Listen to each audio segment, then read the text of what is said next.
child, I grew up in the Methodist church, a small Methodist church in Southwest Alabama. Went to church up until I was in my early 20s.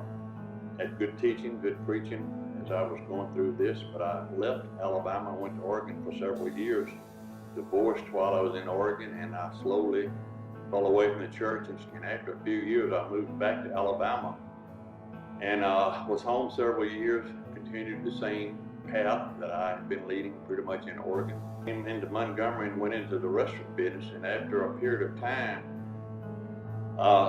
remarried, and in 1982 I married my wife Deborah, that's been my soulmate for so many years, and we started in 88 at the Motor Church. And in that period of time I still was not walking the walk, I was pretending to walk the walk. And in 1992, I walked in on a burglary at my mother-in-law's and found myself on the ground with a shotgun to my head.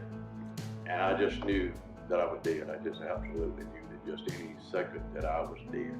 And I got up Sunday morning in front of the small church. We had a congregation at the time, and I just told them, I said, I'm not who you think I am, or you have thought I was. I said, if I had been killed this last week, I would be burning in hell today. Before I gave my heart to Jesus, I know when I was living a sinful life, I used to always think, how in the world can living a Christian be exciting? I just could not answer myself. God came into my heart and changed my heart. Before then, things that I thought were really good did not compare to things now. I just have a wonderful time. Jesus has just changed my heart, as I said.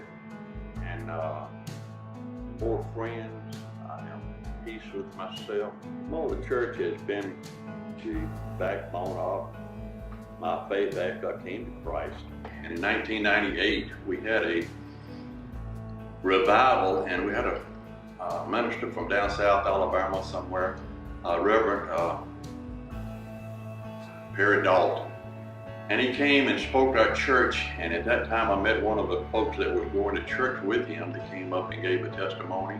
And I realized that this guy was just saying the things that I was. And I reluctantly, after Dan Alter came over, he saw that I was in distress during this particular sermon. And he came over and talked to me and said, Jerry, you really need to go to the altar. And I did.